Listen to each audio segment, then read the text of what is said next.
Hello, I've just come from listening to Philip Hammond give the 2018 budget, and it was quite a long speech because there's a lot of detail in that budget, and I just want to pick out some of the headlines. But it was a strong budget because our economy is in a strong position. Growth figures have just been revised upwards. We've recently had some record employment figures.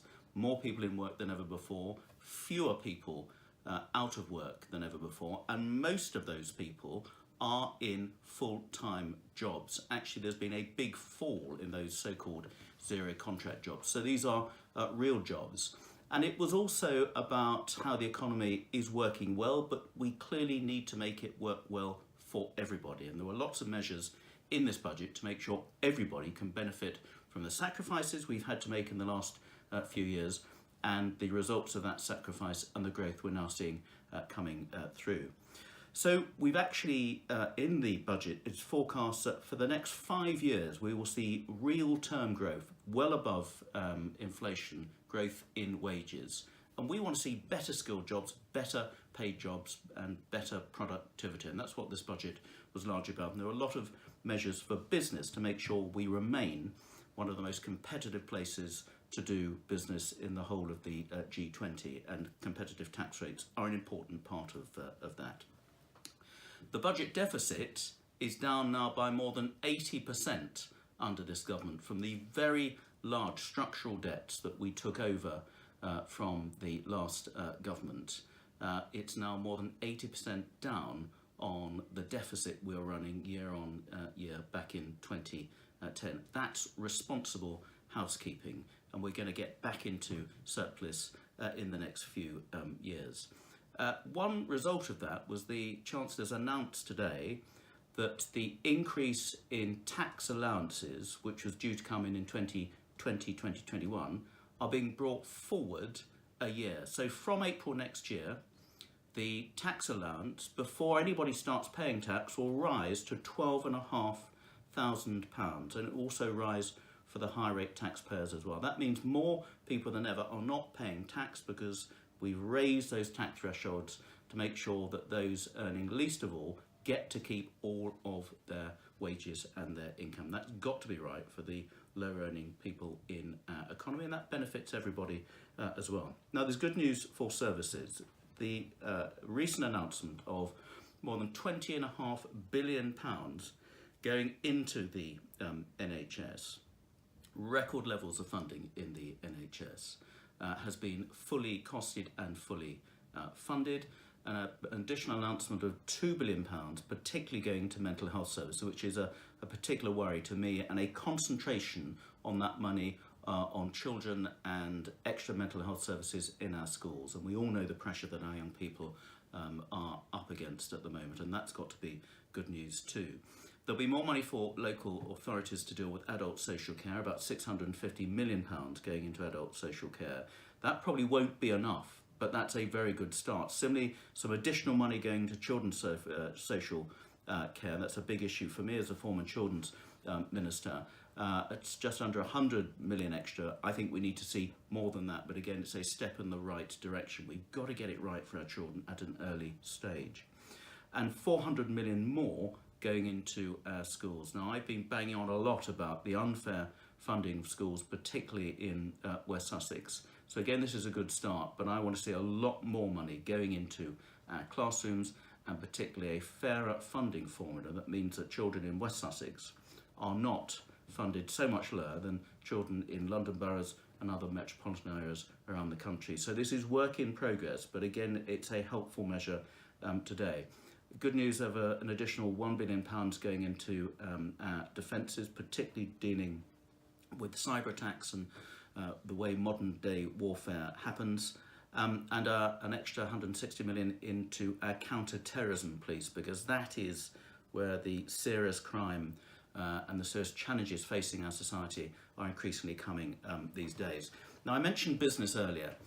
We know locally that we've got a lot of empty shops in the high streets and places like Lancing. There are too many empty shops, and many retailers and small businesses complain to me about the very high burden of business rates. So there was some really important and welcome news for our high street from the Chancellor today.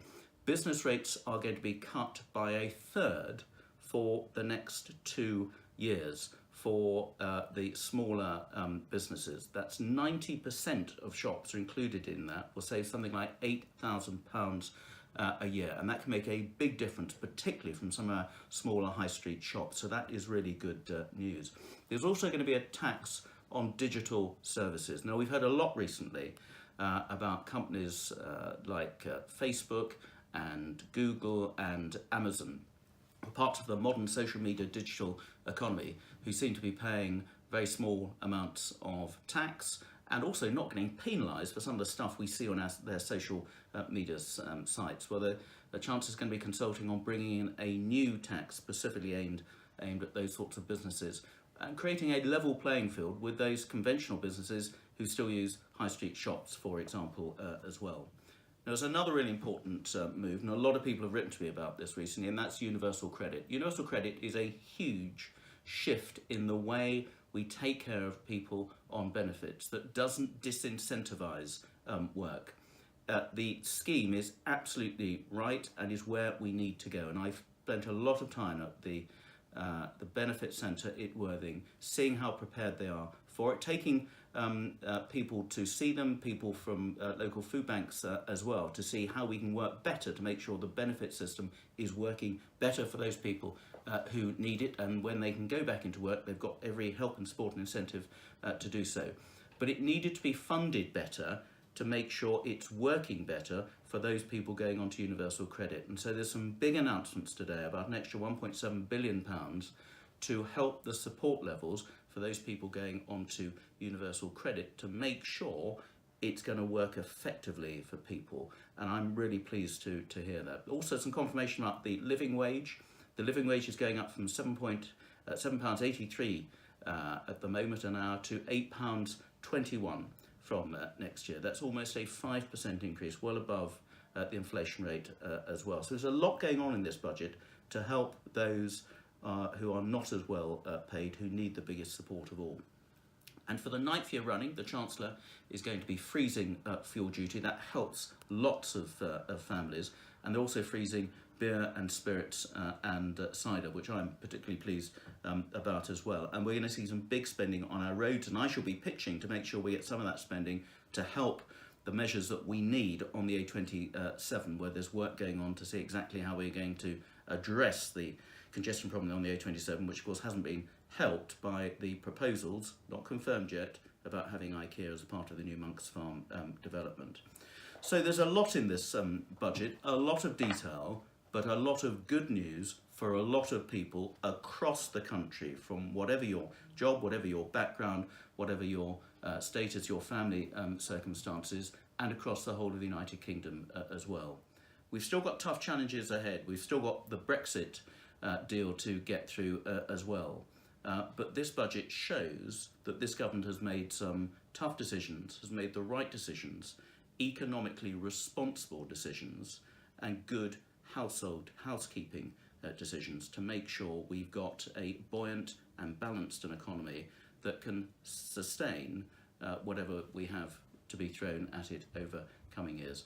So have a look at the budget. There'll obviously be lots of explanations about it, but I think this is a really good budget for the whole of the United Kingdom, and it shows a government that knows how to run an economy for all of our people sustainably, that's not going to make all sorts of completely ridiculous promises about spending money all over the place without knowing how you're going to raise it.